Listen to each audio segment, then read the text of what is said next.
দেখো, এই ফ্রি ফায়ারটা সামান্য একটা গেম হলেও এটা যে অনেক মানুষের জীবন পরিবর্তন করে দিয়েছে, আবার অনেক মানুষের জীবন যে ধ্বংস করে দিয়েছে, এটা আমাদের সকলেরই জানা। তবে সামান্য এই গেমটা যে গোটা একটা পরিবারকে আবার নতুন করে জীবন দান করবে, এটা আসলে সকলের অজানা ছিল।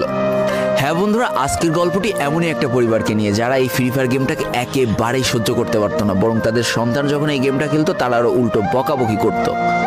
আর ভাগ্যের কি অপূর্ব লীলা খেলা, তখন সেই গেমটা আজকে গোটা পরিবারটাকে বাঁচিয়ে রেখেছে। আর এখন তার বাবা মাও উৎসাহ দেয় তাদের সন্তানকে যে ফ্রি ফায়ার খেলো। এজন্যই চলো জেনে আসি আসলে কি এমন ঘটেছিল ওই পরিবারটার সাথে। তো বেশি ব্যাকপ্যাক না করে ছোট্ট একটা ইন্ট্রো দিয়ে আজকের ভিডিও শুরু করা যায়। তো আজকের গল্পটা শুরু হতে চলেছে ছোট্ট একটা গ্রামের ছোট্ট একটা পরিবারকে নিয়ে। বাবা মা এবং তাদের দুই সন্তান অর্থাৎ দুই ভাই, ছোট্ট একটা পরিবার, খুব সুন্দরভাবে তাদের জীবনযাত্রা চলে যাচ্ছিল। বড় ভাই একটা কোম্পানিতে লেবারের চাকরি করে, বাবা কৃষিকাজ করে, আর তাদের ছোট সন্তান অর্থাৎ ছোট ছেলে কিন্তু ক্লাস 8-এ পড়াশোনা করে। দারিদ্রতার বেড়াজালে আটকে পড়া পরিবারকে সাপোর্ট দেওয়ার জন্য তাদের বড় ভাইকে খুব অল্প বয়সে কাজে চলে যেতে হয়েছে। এই জন্য বড় ভাইয়ের পড়াশোনাটা ঠিকমতো হয়ে ওঠেনি। তবে বাবা মার একটাই স্বপ্ন ছিল যে তাদের ছোট সন্তান অর্থাৎ ছোট ছেলে যাতে উচ্চশিক্ষায় শিক্ষিত হয়। এই জন্য বাবা কৃষিকাজ করলেও সারাদিন মাঠে তুমুল কষ্ট করে এসে বাসায় যখন এসে দেখতো তাদের ছোট সন্তান পড়াশোনা করতেছে, সমস্ত কষ্ট এক চান্সে দূর হয়ে যেত। আর তাদের ছোট সন্তান পরিবারের অভাব দেখতে দেখতে বড় হচ্ছে, তো তাই সে একটা সময় ঠিক করেই ফেলে যে তাকে অনেক বড় হতে হবে, লেখাপড়া করে অনেক বড় মানুষের মতো মানুষ হতে হবে।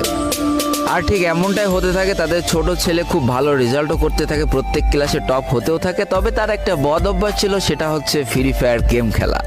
করোনা চলার সময় যখন তার স্কুল বন্ধ হয়ে যায়, তখন তার বাবা এবং বড় ভাইয়ের জমানো কিছু টাকা দিয়ে তাকে একটা ফোন কিনে দেওয়া হয় অনলাইনে ক্লাস করার জন্য। তার ফোনটা ছিল 3 GB র্যামের একটা ফোন। তবে এইখান থেকেই তার ফ্রি ফায়ার গেমের সাথে পরিচয় হওয়া। সারাদিন পড়াশোনার ফাঁকে সময় পেলেই সে ফ্রি ফায়ার গেম নিয়ে বসে পড়তো। আগে যেমন বাইরে খেলাধুলা করতো, এখন সে আর বাইরে খেলাধুলা করে না, ঘরে বসে সারাদিন ফোন টিপে আর ফোনে গেম খেলে। এদিকে তার বাবা মা যখন ফ্রি ফায়ার গেম খেলা দেখতো তখন প্রচণ্ড পরিমাণ রেগে যেত, এমনকি মারধর পর্যন্ত করতো যে তুই এই গেম খেলা বাদ দিয়ে দে। তবে তাদের ছোট ছেলে যতই বাবা মার বাধ্য সন্তান হোক না কেন, ফ্রি ফায়ার গেমটা ছাড়তে সে একেবারেই নারাজ। প্রথম দিকে পড়াশোনার ফাঁকে ফাঁকে গেম খেললো, যখন তার বাবা মা তাকে বকা শুরু করে তখন সে রাতের অন্ধকারে গেম খেলা শুরু করে। তবে বন্ধুরা, বলে রাখা ভালো, সে কিন্তু তার পড়াশোনা একেবারেই ঠিক রেখেছিল, অর্থাৎ গেমের কোনো কালো ছায়া পড়াশোনার উপরে কোনোদিনই সে পড়তে দেয়নি, যার কারণে তার রেজাল্টটা মোটামুটি ভালোই হতো। এতদিন পর্যন্ত পরিবারের সবকিছু ঠিকঠাকই ছিল। এবার আস্তে আস্তে পরিবারটা একটু একটু করে ভাঙতে শুরু করবে। পরিবারের সকলের সম্মতিতে পরিবারের বড় ছেলের সাথে পাশের গ্রামের একটা মেয়ের বিবাহ সম্পন্ন করা হয়। আর যেন বিবাহের কয়েক মাস যেতে না যেতে বড় ভাইয়ের পরিবর্তন লক্ষ্য করতে শুরু করা যায়। এতদিন ছোট ভাইয়ের পড়াশোনা খরচ বড় ভাই আর বাবা মিলে চালিয়ে আসলেও এখন আর বড় ভাই কিন্তু ছোট ভাইয়ের পড়াশোনা খরচ দিতে রাজি হয় না। তবে তাতেও খুব একটা ফারাক পড়ে না, কারণ তাদের বাবা এখনো শক্তভাবে তাদের পরিবারটাকে ধরে রেখেছে, অর্থাৎ বাবা কিন্তু কৃষিকাজ করে তাদের পরিবারটা খুব সুন্দরভাবে চালিয়ে নিচ্ছিল। তবে বলে রাখা ভালো, হাতের 5টা আঙুল যেমন এক হয় না, পরিবারের প্রত্যেকটা সন্তানের মন মানসিকতাও কিন্তু এক হয় না। কিছুদিন পর বড় ভাই পুরোপুরি আলাদা হয়ে যায়, তার বউকে নিয়ে নতুন করে সংসার তৈরি করে। এমনকি একটা পর্যায়ে যে বড় ভাই তার পরিবারকে অস্বীকার করে দেয়, অর্থাৎ একটা টাকা আর পরিবারে দিত না, সমস্ত টাকা সে নিজের সংসারেই খরচ করত। 4 জনের পরিবারটা ভেঙে যায় এখন 3 জনের পরিবার হয়ে গেল, বাবা মা আর তাদের ছোট সন্তান। এখন পুরো পরিবারের দায়িত্বটা বাবার উপরে পড়ায়। দিনরাত 24টা ঘন্টা হাড় ভাঙা খাটুনি করা শুরু করে দেয় তাদের বৃদ্ধ বাবা। এদিকে তাদের ছোট সন্তান সবটা কাছ থেকে দেখে অনেক কষ্ট পেত, তারপরেও তার করার কিছুই ছিল না, তাকে পড়াশোনাটা চালিয়ে যেতেই হবে, কারণ বাবা মার একমাত্র স্বপ্ন তাকে পড়াশোনা করে মানুষের মতো মানুষ হতে হবে। এদিকে বলে রাখা ভালো, পড়াশোনার পাশাপাশি কিন্তু সে ফ্রি ফায়ার গেমটা অনেক ভালো মতো খেলা শিখে গিয়েছিল। তার 3 GB র্যামের ফোন একটু ল্যাগ দিলেও মোটামুটি ভালোই খেলা যেত স্মুথ গ্রাফিক্সে। এমনকি সে আস্তে আস্তে টুর্নামেন্ট খেলাও শুরু করে। আর এখান থেকে যে টাকায় পেতো, 50 টাকা, 100 টাকা, 200 টাকা যা পেতো, সেই টাকাতে তার পরীক্ষার বই খাতা কিনতো, যাতে তার বাবার একটু কম পরিশ্রম করা লাগে, কম খাটনি করা লাগে। হাই রে, পরিবারের বড় ছেলে পরিবার থেকে আলাদা হয়ে গেল, আর ছোট ছেলে চিন্তা করছে বাবার কিভাবে কষ্ট কম করা লাগবে। এরই মাঝে সে একদিন চিন্তা করে, সে তো টুর্নামেন্টে অনেক ভালো পারফরমেন্স করছে, তাহলে তার একটা ইউটিউব চ্যানেল খোলার দরকার। অন্তত টুর্নামেন্টের ম্যাচগুলো ইউটিউবে ছাড়লো, যদি কপালে ভালো কিছু লেখা থাকে।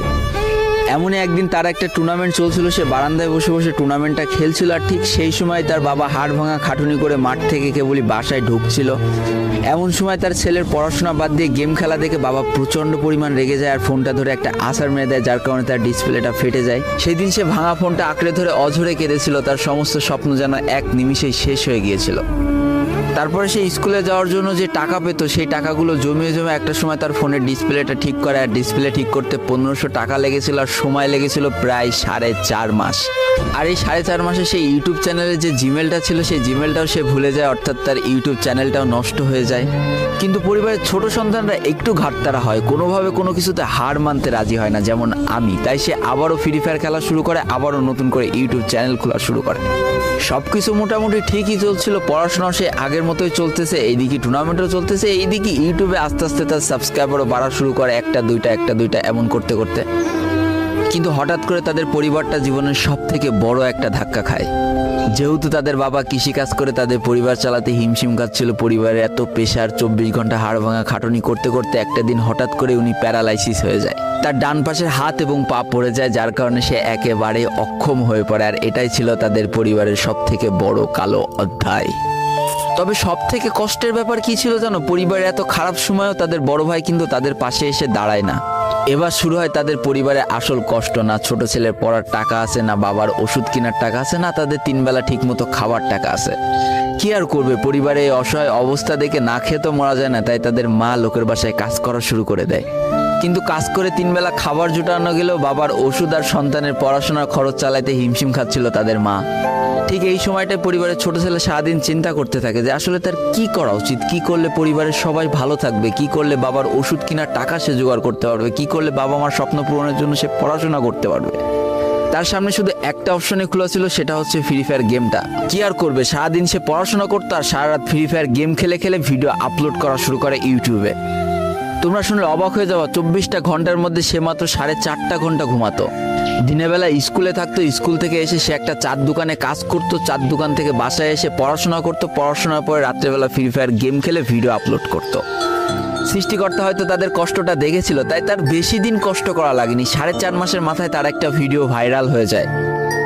ব্যাস, লাইফের মোড়টা এইখান থেকে ঘুরে গিয়েছিল। তোমরা সকলে জানো একটা ভিডিও ভাইরাল হলে আসলে কি হয়। সব জায়গায় তার নাম ছড়িয়ে যায়, মানুষ আস্তে আস্তে তার ভিডিও দেখতে শুরু করে, তাকে পছন্দ করতে শুরু করে, তার গেম প্লে ভালো লাগতে শুরু করে। একটা সময় সে একটা ভালো প্লেয়ার হয়ে যায়। আর সে জীবনে প্রথম পেমেন্ট পেয়েছিল 12,500 টাকার, যেখান থেকে 7,000 টাকার তার বাবার জন্য ওষুধ কিনে দিয়েছিল, আর বাকি টাকাটা তার আম্মুর হাতে তুলে দিয়েছিল। তারপর থেকে তার মাসিক বেতন কখনো ওই 12,000 টাকার থেকে কমেনি, বাড়তে বাড়তে একটা সময় তার মাসিক বেতন দাঁড়ায় 1 লাখ টাকা, যেটা ছিল তাদের পরিবারের জন্য অবিশ্বাস্য একটা ব্যাপার। যেই পরিবারটা না খেতে পেয়ে প্রায় মরার মতো অবস্থা হয়ে গিয়েছিল, সেই পরিবারটা আজকে কোথা থেকে কোথায় যে দাঁড়ালো। তবে সব থেকে মজার ব্যাপার কি জানো, এখন আর ফ্রি ফায়ার খেলতে দেখলে তার বাবা মা কিন্তু তাকে বকে না। তো দেখো, জীবনে খারাপ সময়গুলো চিরদিন স্থায়ী হয় না, খারাপ জীবন কাটিয়ে কিন্তু ভালো সময় আসে, অর্থাৎ তাদের পরিবার এখন ভালো সময় চলে এসেছে। তার বাবা আগে থেকে অনেক সুস্থ হয়ে গিয়েছে, এখন নিজে থেকে হাঁটাচলা করতে পারে, তাকে আর কাজ করে খেতে হয় না, তার মাকেও এখন আর কাজ করতে হয় না। এইদিকে সব থেকে বড় আনন্দের ব্যাপার কি জানো, ওই ছেলেটা তার পড়াশোনাটাও ঠিক রেখেছিল, অর্থাৎ এসএসসি পরীক্ষায় সে কিন্তু জিপিএ 5 পেয়ে উত্তীর্ণ হয়েছে। তো বন্ধুরা, আজকের গল্পটা থেকে আমরা কি শিখলাম? জীবনে কোনো পরিস্থিতিতে, যতই খারাপ পরিস্থিতি আসুক না কেন, তোমাকে হার মানা যাবে না। প্রথম যেদিন তার বাবা ফোনটা ধরে আসার মেরে ফোনটা ভেঙে দিয়েছিল, সেদিনই যদি সে হার মেনে যেত, তারপরের থেকে যদি সে আর কোনোদিনই ইউটিউবে ভিডিও না ছাড়তো, তাহলে সে আজকের এই পর্যন্ত পজিশনে পৌঁছাতে পারতো না। দারিদ্রতা বলো, না খেয়ে স্কুলে যাওয়া বলো, চার দোকানে কাজ করা বলো, বাবা মার অসহায় পরিস্থিতি বলো, কোনো কিছুই কিন্তু এই ছেলেটাকে দাবিয়ে রাখতে পারিনি। আর দিন শেষে যেই মানুষটা সর্বোচ্চ কষ্ট করে, সৃষ্টিকর্তা তার পুরস্কার নিজে হাতে করে দেয়, এটাই তার জলজ্যান্ত একটা উদাহরণ। তো আজকের গল্পটা ইন্ডিয়ান একটা ভাই আমাকে পাঠিয়েছে এবং তার নামটাও বলতে নিষেধ করে দিয়েছে, এই জন্য আর বলা হয়ে উঠলো না, সেই ইউটিউবারের নামটাও আর বলা হয়ে উঠলো না। এটাই ছিল জীবনকে পরিবর্তন করিয়ে দেওয়ার মতো একটা ছোট্ট গল্প। এই গল্প থেকে অনেক কিছু শেখার আছে। একটা কথাই বলবো, গেমটাকে নেশা না পেশা হিসেবে নাও, তোমার জীবনে